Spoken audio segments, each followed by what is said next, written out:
Meus irmãos, eu quero cumprimentar a todos com a paz do Senhor. Amém. Aproveitar que vocês estão em pé, abram as vossas Bíblias no Evangelho de Jesus, a qual escreveu Lucas, capítulo 5.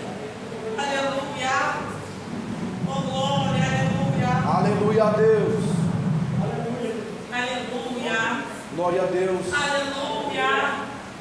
Glória a Deus. O Evangelho que Lucas escreve a respeito de Jesus, capítulo número 5. Aleluia. Versículo 1 a seguir. Oh, glória. Amém? Quem encontrou pode dizer um amém bem forte. Amém. Amém. Esqueci que eu tenho a tela, né? Agora eu lembrei. Vamos lá. Capítulo 5, versículo 1. Aleluia. Diz assim a palavra de Oh, Deus. glória. E aconteceu que, apertando a multidão para ouvir a palavra de Deus, Jesus estava no lago de Gerizaré. Ele viu 2 barcos parados junto ao lago, e os pescadores tinham descido dele e estavam lavando as redes.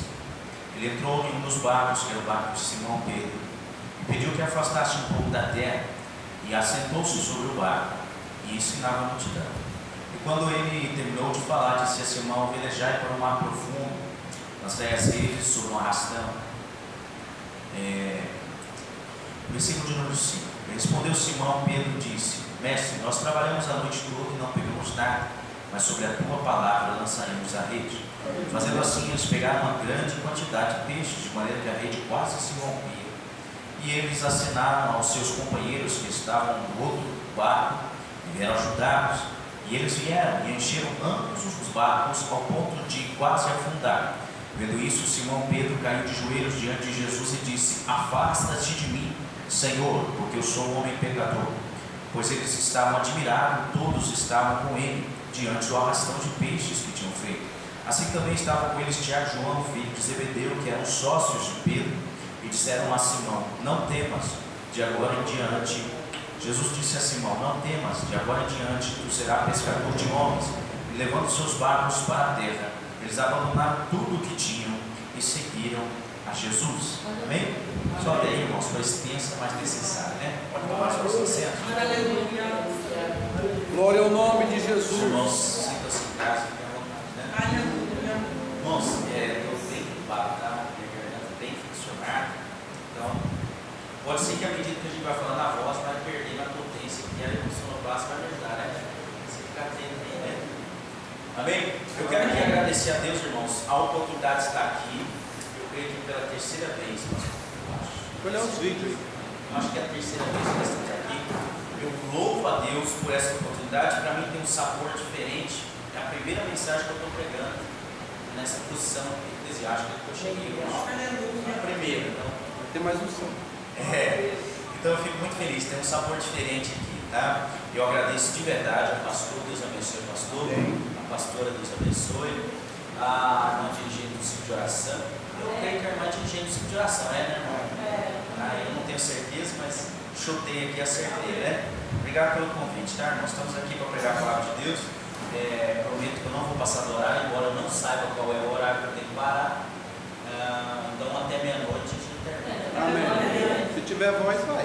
Acho que até 9h15, né? Bastante. Tá. Amém. Amém, irmãos? Amém. Então vamos para a palavra de Deus. Irmãos, minha esposa está comigo, ela está na casa da minha sogra. Minha sogra fez uma cirurgia, mas ela disse que viria me buscar. Então provavelmente quando ela chega no final, ou chega antes. Espero que ela venha. Tá? Amém? Bom, nós temos um texto que está no Evangelho de Lucas e fala a respeito do ministério de Jesus. Eu quero falar um pouquinho a respeito do ministério de Jesus. Tá bom, meus irmãos? A Bíblia Sagrada ela vai apresentar esse texto aqui que nós conhecemos como o chamamento dos primeiros apóstolos. Mas eu gostaria de retroceder um pouquinho aqui a respeito do ministério de Jesus. O ministério de Jesus ele vai começar em meados de 29 para 30 anos de idade, ou talvez até 30 anos de idade. Jesus vai começar o seu ministério. E todo mundo sabe que Jesus ele começa o ministério dele depois que ele é batizado nas águas. E batizado no Rio Jordão, ele também recebe o Espírito Santo de Deus. Você tem que colocar um fundo baixo? Mas aí, Jesus então vai começar o ministério dele depois que ele é batizado com o Espírito Santo. E aqui eu gostaria de fazer uma aplicação simples, mas muito interessante. Porque Jesus, ele deixou claro a seguinte questão: ninguém pode iniciar um ministério sem antes ser cheio do Espírito Santo. Okay? Então vamos começar a partir desse princípio, porque Jesus é o exemplo Sim. Então Jesus é um exemplo para nós. Ninguém pode começar uma obra sem antes buscar ser cheio do Espírito Santo. Por que eu estou dizendo isso? Porque tem muita gente hoje que é letrada, sim ou não? Sim, mas não tem o Espírito Santo de Deus. Tem muita gente que tem aparência, mas não tem o Espírito Santo de Deus. Tem muita gente que tem posição, mas não tem o Espírito Santo de Deus. E Jesus está dizendo, nós não podemos inverter a ordem das coisas. Quando eu entendo que Deus tem um chamado na minha vida, uma promessa sobre a minha casa, a primeira coisa que eu tenho que fazer é buscar ser cheio do Espírito Santo de Deus, para então Deus começar o ministério dele com a minha vida. Daí tudo bem, né? Então vamos começar. Aqui Jesus, então, ele vai iniciar o ministério dele sendo cheio do Espírito Santo. Quando você recebe uma promessa de Deus, a ideia que a gente tem é o seguinte, ó, Deus fez promessas sobre a tua vida. Deus disse que você seria um pregador, Deus disse que você seria um adorador, um levita, quem sabe, eu não sei. Alguém olhou para você e por Deus profetizou sobre a tua vida, dizendo que tu seria um obreiro, que tu seria um pastor, que tu seria um missionário. Deus disse alguma coisa para você. E quando Deus fala conosco, a ideia que nós temos é o quê? A ideia que nós temos é que a nossa vida ministerial vai fazer isso aqui, ó. Essa é a ideia que a gente tem. A ideia que nós temos é que a nossa vida ministerial vai subir, vai crescer.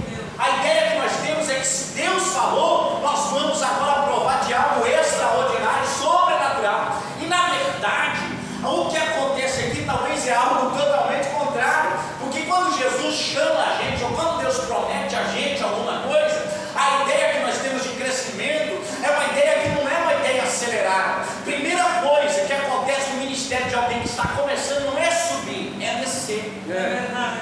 E eu te mostro aqui o que acontece na vida de Jesus. Porque Jesus vai começar o ministério dele com 30 anos, agora ele já foi batizado no Jordão, agora ele já está cheio do Espírito Santo. Aí o Espírito Santo vai olhar para ele e vai dizer: agora, Jesus, que o teu ministério começou, é necessário que você desça para o deserto. Não é? Agora, que ministério é esse, irmão? Meu Deus.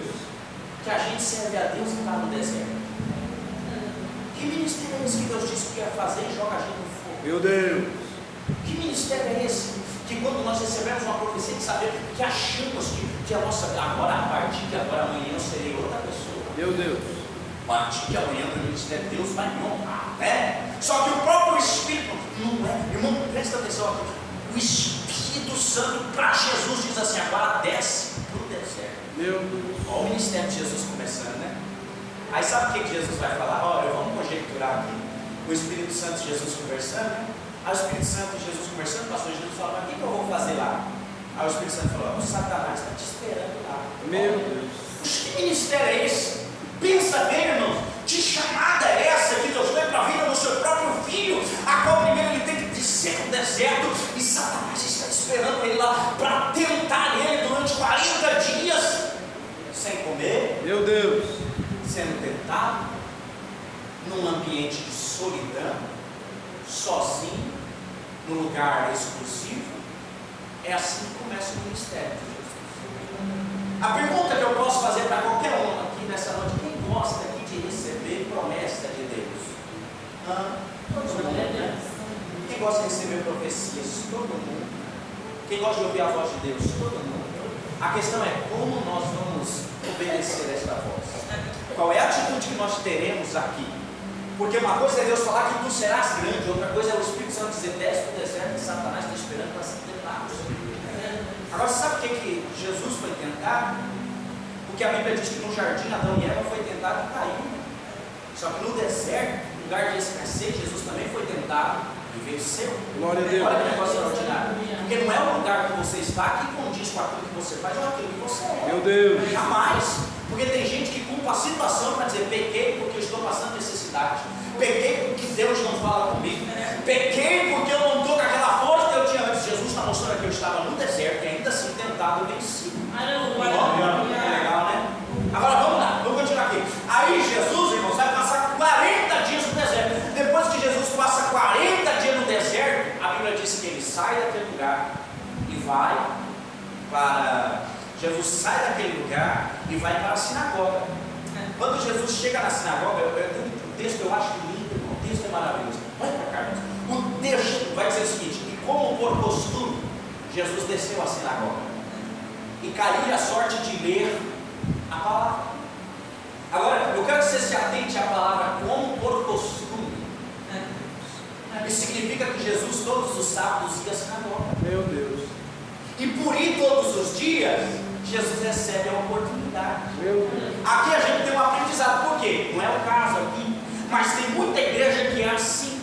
Pessoas que não vêm cultuar, pessoas que não se preocupam com a obra, pessoas que não se interessam no andamento da obra, vêm no culto, quer oportunidade a todo custo. É verdade. E se não der oportunidade, sai falando mal. Se não der oportunidade, sai murmurando. Porque eu vou naquela igreja, mas não me dá oportunidade. Mas nunca aparece. Meu Deus. Espera a Santa Ceia para aparecer, espera o culto de domingo para aparecer. Jesus está dizendo aqui, olha, como por costume, eu desci a sinagoga. A oportunidade não é para quem não vem, a oportunidade é para quem está aqui, a oportunidade é para quem leva a cruz conosco, a oportunidade é para quem desce na oração, a oportunidade é para quem vem à casa do Senhor. Amém.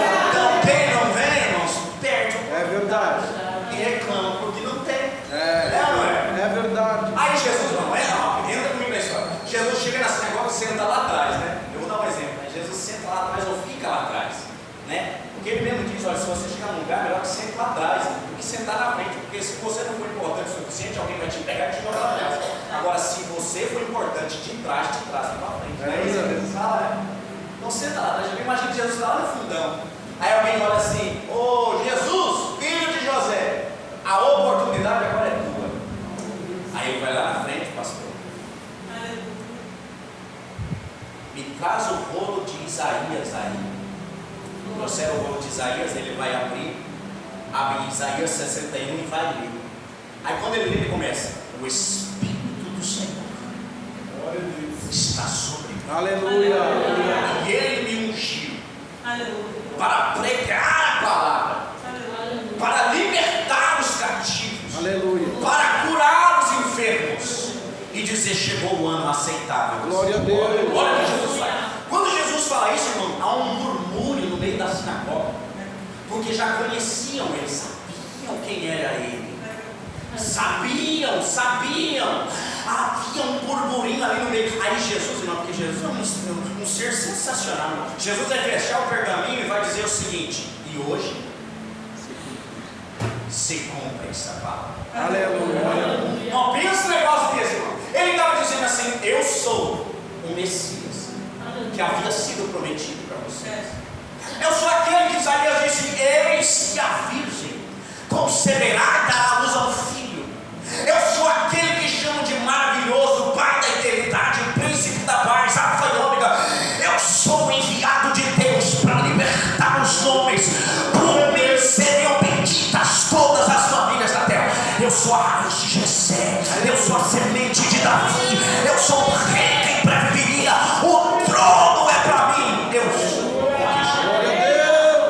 É isso que ele está dizendo, irmão. Aí quando ele fala um negócio desse, o povo pega ele pelo colarinho e leva ele lá em cima e diz: agora retira as tuas palavras, ou nós vamos te lançar aqui para baixo. Agora vem cá, irmão. Quer começar um ministério assim? Quer? Sendo conduzido para o deserto? Meu Deus. Sendo provado por Satanás? Jejuando 40 dias? E quando você acha que a porta está aberta, vão tentar matar você. Que mistério? É verdade. Absurdo é isso. Quem quer começar assim? Ninguém quer começar assim, né? A Bíblia diz que Jesus então vai fazer o que, irmãos? Fugir. Escapa. Agora eu vou te fazer uma pergunta. Deus poderia ter agido ali, sim ou não? Sim. Deus poderia ter matado todo mundo e deixar só Jesus vivo? Sim. E o que Jesus fez? Fugiu. E o que Deus fez? Foge. Não, vai ter momento que a gente precisa escapar. É verdade. Vai ter momento que a gente precisa fugir. Escapa pela tua vida. Tem pratos preparados para todos, se todos quiserem comer. Escapa pela tua vida. Tem armadilhas preparadas. A Bíblia diz que ele ruge como um leão, procurando quem possa dar. Escapa pela tua vida. Tem ambiente que você não tem que estar. Tem coisa que eu não tenho que tocar. Tem coisa que eu não preciso ver.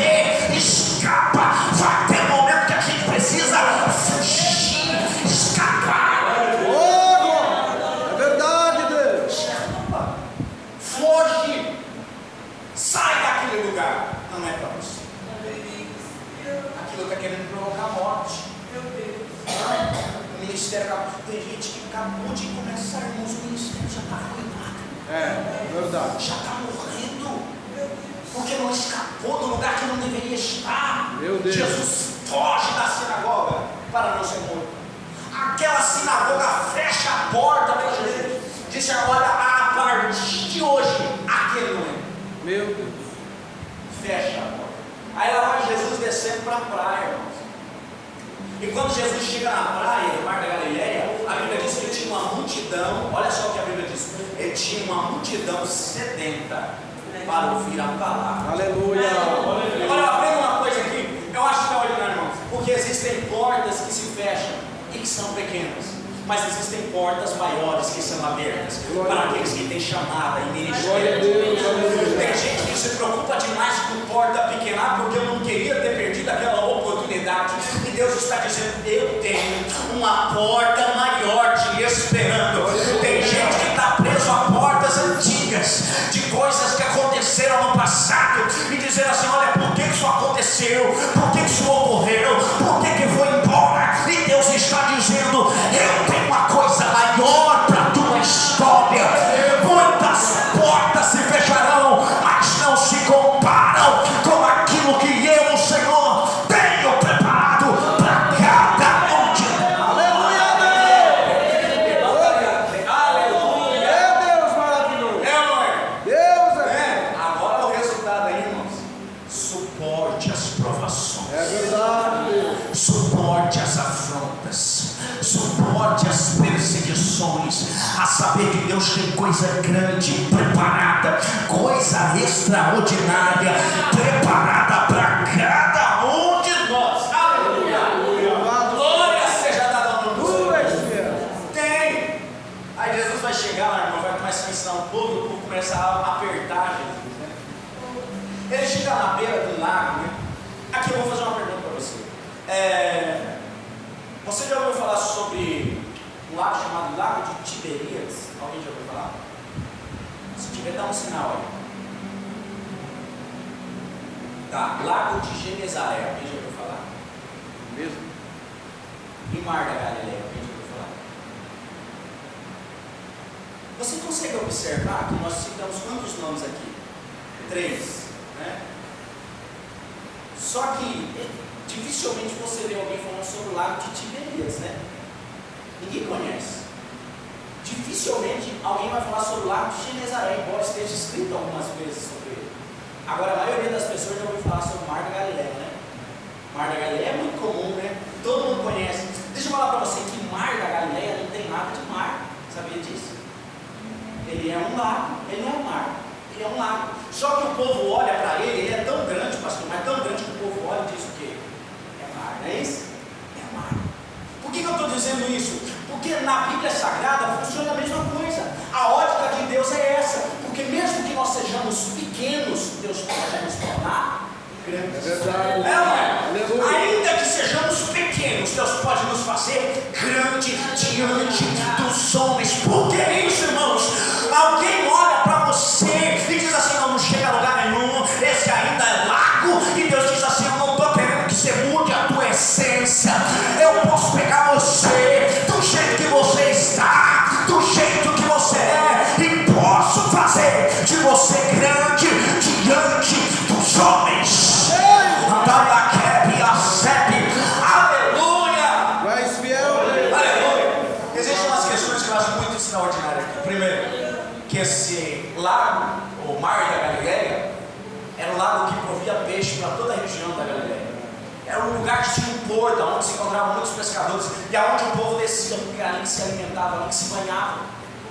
Era aquele lugar. Isso é legal, irmãos, por quê? Porque eu estou ensinando aqui para nós que mesmo que eu seja pequeno, para mim ser grande, eu não preciso servir a mim, eu preciso servir os outros. Meu Deus. Para mim ser grande, eu não tenho que servir a mim, porque eu não fui chamado para servir a mim. Mudaram, a ótica das coisas mudaram hoje. Hoje muitos de nós querem crescer, querem evoluir, querem prosperar, querem ser grandes, mas a Bíblia diz que para tudo isso nós precisamos servir os outros.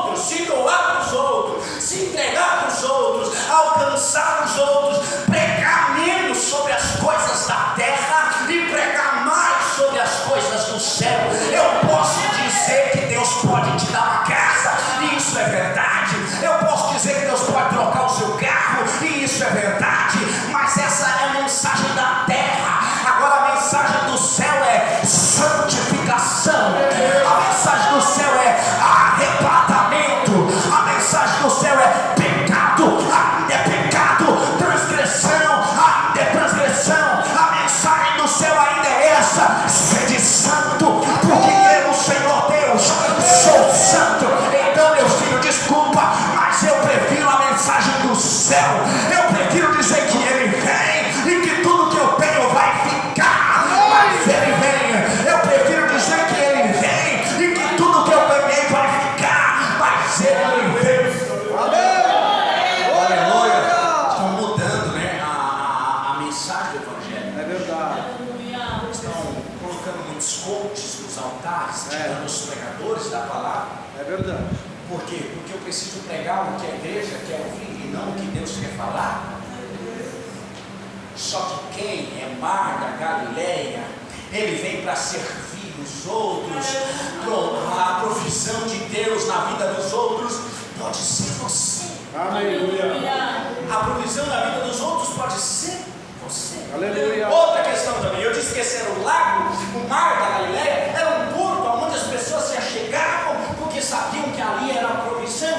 Aí você começa a entender porque tantas pessoas vão atrás de você. Você começa a entender porque tantas pessoas pedem conselhos, e às vezes você está estressada, às vezes você está estressado. Por quê? Porque é tanta coisa que você vem recebendo dos outros, porque você tem problema, mas você precisa ouvir o problema do outro. Você tem dificuldade, mas você precisa ajudar o outro. Você está com problema na saúde, mas tem que orar pelo outro que está enfermo. Você recebe demais, mas por que isso acontece? Porque Deus te chamou para essa obra. Não adianta tentar fugir, não adianta tentar correr. Deus te chamou para servir a Ele, para conduzir para alcançar pessoas. Então não reclama não quando alguém bater na tua porta, é porque você é referência nessa terra. Você ainda é referência nessa terra. Não reclama não se alguém olhar para você e diz: ora por mim, pelo amor de Deus. Deus está dizendo: te chamei para ser referência. Aleluia. Porto de encontro de pessoas. Meu Deus. Aí a gente daqui a pouco está vivendo o problema dos outros, né? Não é? Sofremos, né, pelo problema dos outros, mas a chamada é assim. Meu Deus. A chamada é assim. É verdade. Vamos continuar? Amém? Tem tudo bem? Jesus então vai pregar e vai ensinar a multidão. Só que a multidão começa a apertar a Jesus. E Jesus olha aqui e tem dois barcos. Quantos barcos tinha, irmãos? Dois. Ele olha para um específico e diz assim: olha, eu posso usar o teu barco? Aí o pescador estava lavando a rede, diz assim: pode usar. Então ele vai parar de lavar a rede e vai conduzir Jesus até um lugar longe da terra. Eu acho aqui um texto extraordinário, porque a Bíblia diz assim: e o barco se afastou da terra, e Jesus começou a ensinar a multidão. E aqui eu posso tirar um aprendizado muito interessante, porque existem dois tipos de pregador. Existe aquele pregador que prega, mas não consegue sair da terra. Meu Deus. E existem pregadores que se afastam da terra verdade. para pregar a palavra de Deus. Jesus, ele é afastado da terra. O pregador que prega, mas não se afasta da terra, é aquele que até tem uma boa mensagem, é aquele que até prega bem, mas não tem presença, não tem graça, não tem o Espírito Santo, não tem nada. Ele está preso às coisas terrenas. Para ele tanto faz ou tanto fez se prega ou não, para ele tanto faz ou tanto fez se tem a oportunidade ou não. Mas também tem aqueles que se afastam da terra. Hoje eu vou pregar, eu não preciso ficar conectado às coisas da terra, eu preciso fechar a porta do meu quarto, buscar a presença do Deus Todo-Poderoso, a fim de que Deus haja de uma maneira extra da Reladayaquete. E eu quero crer, e eu quero profetizar que Deus ainda nos dias de hoje está levantando pregadores, está levantando pregadoras que querem se afastar da terra, chegar mais perto de Deus, para levar a mensagem, levar a mensagem poderosa de Jesus.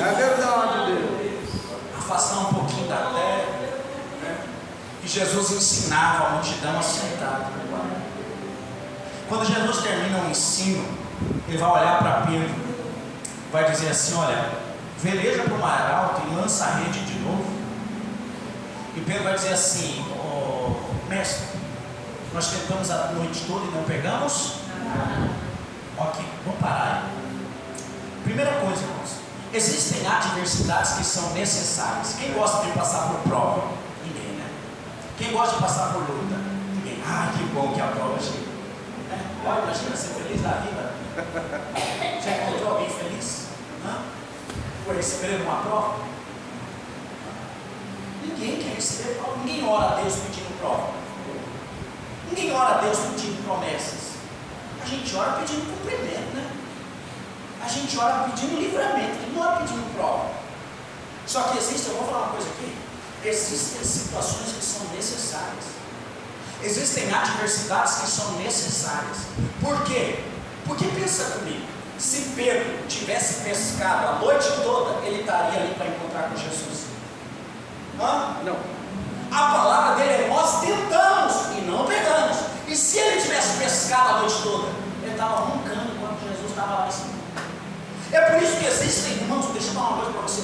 Toda vez que você passar por uma prova, ou se você está passando por uma prova, eu gostaria que você olhasse para essa prova de uma maneira diferente. Eu queria que você olhasse para essa prova como possibilidade de milagre. Meu Deus. Possibilidade de milagre. Vamos pegar de uma maneira bem simples aqui. Se não tem enfermo, quem que Deus vai curar? Se você não tem um parente desviado, quem que Deus vai salvar? Ué, não é o teu parente? É isso que ele vai fazer. A gente precisa mudar um pouco a nossa ótica terrena e ter um pouco de ótica de Deus. Por quê? Porque as adversidades são necessárias. Se elas são necessárias, Deus as permitiu. E se Deus as permitiu, porque Ele tem um propósito. E se Deus tem um propósito, eu nunca vi um Deus que entra num propósito e perde a guerra. É porque Deus está promovendo uma grande vitória. Então, se alguém estiver enfermo, Deus está dizendo: eis aí a possibilidade do milagre.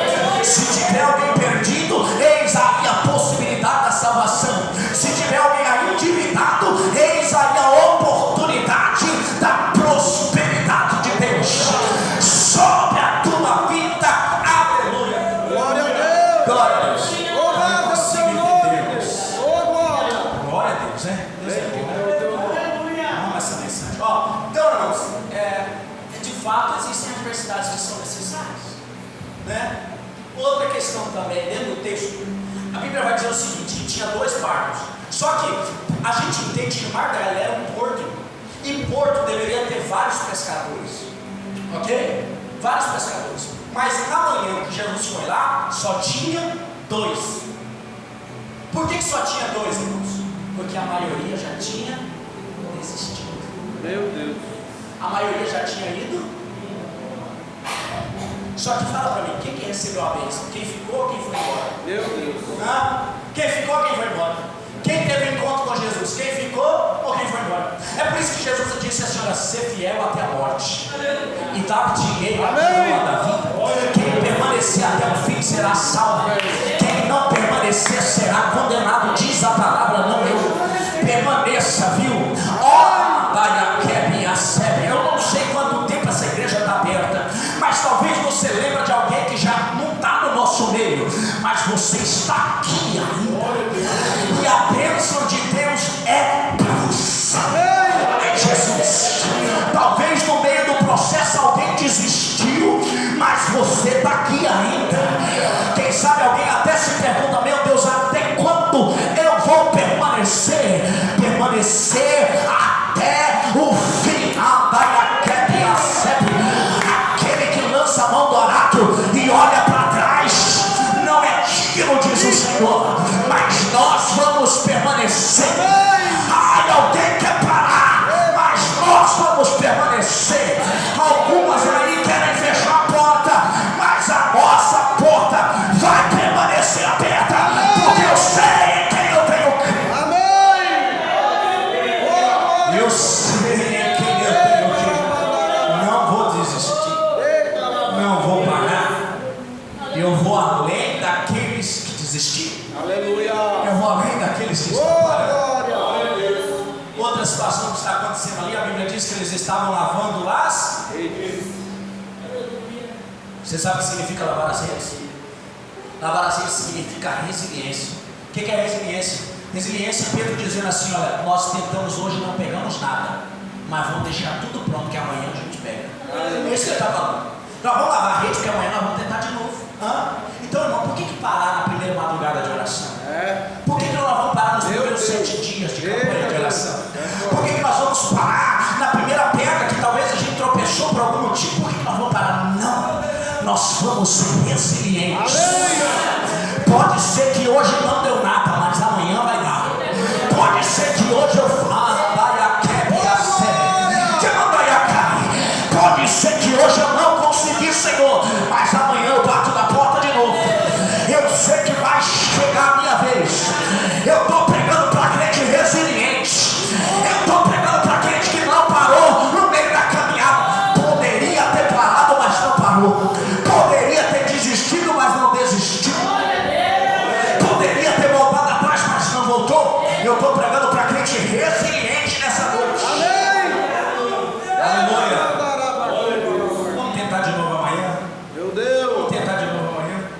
Jesus então vai olhar para Pedro e vai falar o que? Desce ao mar. Por que, irmão? Porque no raso não pega peixe, sim ou não? Sim. Né? No raso não pega peixe, só pega peixe. Aqui, irmão, vou falar uma coisa do céu aqui que veio agora. Ó.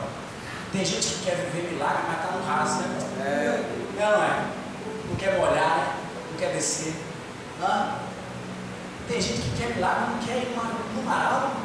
Está ali jogando a rede, pegando só terra. Então vai lá. Eita Deus! Você sabe o que é descer no profundo? Sair do raso? O raso é o jeito que eu estou. Imagina um camarada, não necessariamente eu, mas vou dar um exemplo aqui.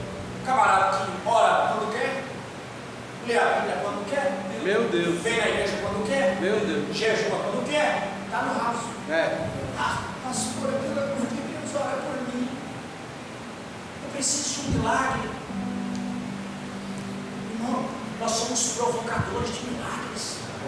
Se existe uma instituição na terra não igual a outra, é a igreja. A igreja que provoca. Você é totalmente responsável pelo milagre que você tanto espera. Deixa eu falar, não terceirize a oração pelo teu milagre. Você é o principal responsável. Você é o principal provocador. É você mesmo, sou eu. As minhas ações, as minhas atitudes têm que condizer com aquilo que eu quero receber. Se eu não estudar, não prego nada. Se eu não orar, não tem milagre. Se eu não buscar, não consigo nada. Eu desço ao mar alto. Será que alguém desce comigo essa noite e diz assim: sai do raso agora? A sandália quer e a sé. Não sei o que acontece. Quando a gente começa, é uma bala, é um touro, jejua, ora, pastor, me dá a chave da igreja. É verdade. Mas aí passa o tempo, irmão. Passa o tempo, o que acontece? Acaba. Meu Deus. Morremos. Acaba. Sabe aquela palavra que o profeta diz? O profeta Abacuque fala assim: olha, Senhor, aviva a sua obra no meio dos. Ele não fala para avivar no começo. Ele fala para avivar no meio. Por que no meio? Ele sabia que no começo todo mundo é forte. É verdade. O problema é o processo. Chega um momento do processo que a gente perde a força. E quando a gente perde a força, irmão, aí já era, irmão. Como é que vai ser o nosso final? Meu Deus. Porque ao invés da gente caminhar assim, a gente decai. Meu Deus. Decaímos. Deveríamos aumentar as orações. Deveríamos aumentar os jejuns. Deveríamos aumentar as leituras da palavra. Deveríamos aumentar os cultos na igreja e na nossa casa. E nós estamos matando isso. Meu Deus. Acabando. Se perdendo no processo. Se perdendo no meio do caminho. Mas eu quero crer que vai surgir e se levantar uma geração diferente. Uma geração diferente. disposta a se deleitar na oração. Oh, glória. O segredo, irmãos, o segredo não mudou, meu filho. Hoje o tempo é outro, o mundo é outro. Hoje tem muita gente que tem influência, tem rede social forte, mas o segredo para o pregador ainda é a oração, ainda é a palavra, ainda é o jejum. Não mudou, a base ainda é a mesma e será até Jesus voltar. A base ainda é a mesma. Aleluia. Pedro vai olhar para Jesus, irmão. Deixa eu voltar que eu estou enrolando demais. Pedro vai voltar para Jesus e vai dizer assim: mestre, nós tentamos a noite toda e não pegamos. Você sabe o que é isso que Pedro está fazendo? Ele está reconhecendo as falhas que ele teve. Meu Deus. E reconhecer diante de Jesus as nossas falhas é primordial, porque Ele é um homem que pode nos ajudar. Ele é o Deus que pode nos mudar as Glória a coisas. Deus. É Ele. Reconhecimento de falhas. Pedro, olha, Senhor, nós já tentamos, mas não pegamos nada. Mas, segundo a sua palavra. Olha que lindo isso aqui, irmão. Irmão, qual que era a profissão de Pedro? Pescador, sim ou não? E a profissão de Jesus? Carpinteiro. Então, o que era o profissional da pesca? Só que o profissional não pegou nada. Meu Deus. Por quê? Porque ele era profissional, mas não estava na direção. Quando ele entrou na direção de Jesus disse: é lá? Olha o que aconteceu. Ele encheu o barrete. Porque não adianta, irmão, um camarada prega bem. Não adianta ser influente, ter aparência, mas está fora da direção. Imagina, que coisa terrível. Mas quando está na direção de Jesus, Aleluia. sai da frente, que o carro vai tornar, sai da frente. Quando nós estamos na direção de Jesus, é certeza que o milagre vai acontecer. Aleluia. Aleluia. Glória a Deus. Jesus vê o que a gente não vê, sim ou não? Verdade. Jesus vê o que a gente não vê, irmão. Porque Pedro estava vendo superficial, Jesus estava vendo debaixo da água. Jesus sabia exatamente aonde estava. Ele sabe. E aqui eu acho algo extraordinário, porque você acha que mudou? Jesus ainda é o mesmo. E Jesus ainda vê o que a gente não vê. Por mais que a situação pareça adversa, Jesus sabe aonde está o nosso milagre. Por mais que a situação seja contrária, Jesus sabe aonde está o nosso milagre. Por mais que a situação seja complicada, Ele vai nos direcionar ao lugar certo, desde que a gente fale para Ele: tá bom, Senhor, eu já tentei, mas mestre, segundo a tua palavra, eu vou tentar de novo. Eu vou tentar de novo. Sabe, tem algo aqui que eu acho maravilhoso, irmãos, no texto. Aqui a gente já caminha no final, tá? O que acontece? Quando tem o primeiro encontro de Jesus com Pedro, Pedro vai dizer exatamente essa frase. Vê se você acha, mano. Essa aí, filho. Essa aí. Deixa eu abrir aqui que eu vou achar outra e depois eu te dou a referência. Eu quero que você preste atenção. Eu falei pro pastor aí, ó, que eu gosto desse telão dele ali, ó. Gosto desse telão aí, né? Tá. Bendito Deus. Olha aqui o versículo 5, irmão, pelo amor de Deus. Olha que coisa maravilhosa. Respondeu Simão e disse: olha a ênfase, mestre, havendo trabalhado toda a noite, nada apanhamos, mas sobre a tua palavra lançaremos a rede. Ele chama Jesus do que, irmãos? Mestre. O que é mestre? Mestre é professor. Nada além disso. Ok? Mestre é o quê? Professor. Agora coloca o versículo 8, depois que acontece a pesca. E vendo isso, Simão Pedro prostrou aos pés de Jesus e disse o quê? Senhor. Agora ele chama Jesus do quê? Senhor. Esse Senhor é com S maiúsculo. Quer dizer que no original não é Senhor, como a gente chama os nossos pais de Senhor e Senhora. Esse Senhor aqui é Adonai, que quer dizer Senhor do Senhor. Glória a Deus. Sabe o que Pedro está dizendo aqui? Pedro está dizendo aqui, olha, Adonai, afasta-se de mim, meu Deus, porque eu sou pecador. Até um momento atrás, tu eras um professor apenas, mas agora eu sei e reconheço que tu és Deus. Peraí que eu vou melhorar. Na sinagoga disseram assim: tu não és o Messias,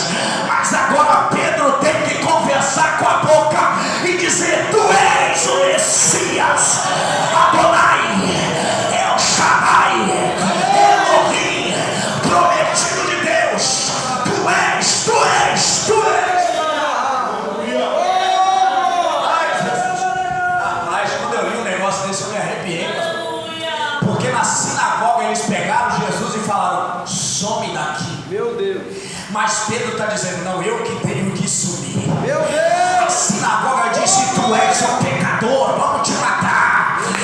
Aqui é Pedro que diz: eu sou pecador, digno de morte, porque tu és o Senhor.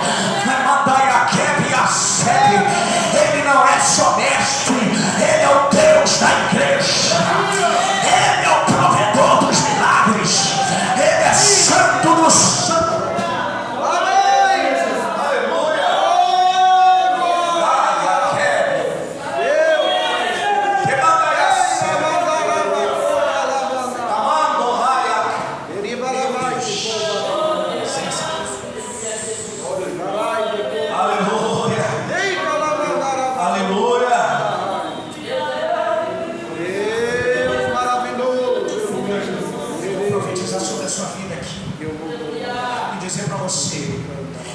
Começar a viver os nossos próprios milagres.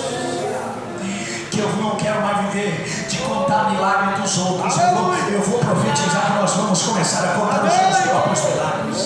Já não vou contar mais os milagres da Maria, da Joana, da Beltrana, não. Eu vou dizer: Deus fez isso na minha vida. Eu estava lá, eu tentei a noite toda, eu não peguei nada, mas Ele fez um milagre. Eu obedeci a voz do Senhor e Ele fez um milagre na Mandaria Quebra Sebe. Eu quero viver os meus próprios milagres, Senhor. Eu quero viver os meus próprios milagres. Oh, meu Cordeiro de Deus. Aleluia. Fez a pesca maravilhosa. Meu Deus. Desceu do barco. Quando ele desce do barco, Jesus olha para ele e fala assim: e aí, a pesca foi boa? Ele vai dizer: foi. Aí Jesus vai falar: então eu te convido a largar tudo. Eita Deus. E me seguir. Meu Deus. A pergunta é: o dia de maior vitória de Pedro, ele teve que largar tudo Meu Deus. que recebeu por causa de Jesus. Meu Deus. No dia que ele mais pescou na vida dele, ele teve que deixar tudo para trás para servir a Jesus. Meu Deus. A pergunta é essa: o quanto nós estamos nessa noite dispostos a deixar Meu Deus. para olhar para Jesus e dizer: eu vou? Meu Deus. O que nós estamos dispostos a abrir mão Meu Deus. para seguir a Jesus? O que nós estamos dispostos a deixar? Quanto? Jesus olha para ele e fala assim: Pedro, a partir de hoje tu serás pescador de homens. Porque peixe a gente pesca para a morte, mas homem a gente pesca para a vida. Meu Deus. Ele olha para Pedro e diz: agora eu tenho um ministério mais excelente para você, meu filho. Meu Deus. Até aqui você andava dessa maneira, mas eu tenho coisa maior para você, filho. Tu pescava peixe, mas agora tu pesca homens, tu meu reino. Aleluia. A Bíblia diz que Pedro pescou 193 grandes peixes. Só que na primeira pregação, pastor de Pedro, foram 3.000 almas. Meu Deus. Olha o quanto aumentou a Meu pesca. Deus. Eu estou falando da primeira, porque a segunda foi 5.000. Já deu 8. E se for contar, irmãos, as incontáveis mensagens que foram pregadas a respeito de Pedro, de pessoas que aceitaram Jesus, incontáveis pescas de homens. Posso pedir para as colocar em pé? Amém, irmãos? Vamos colocar em pé. Tem 8 minutos. Eu quero encerrar agora certinho. Bendito seja o teu nome, Deus. Glória a Deus. Duas coisas que eu queria fazer, 2 convites aqui. A primeira, o primeiro convite: aonde você quer lançar a tua rede para receber a bênção que você tanto espera do Senhor? Meu Deus. É sobre alguém da tua casa? É sobre alguém da tua família? Quem você quer pescar para o reino de Deus?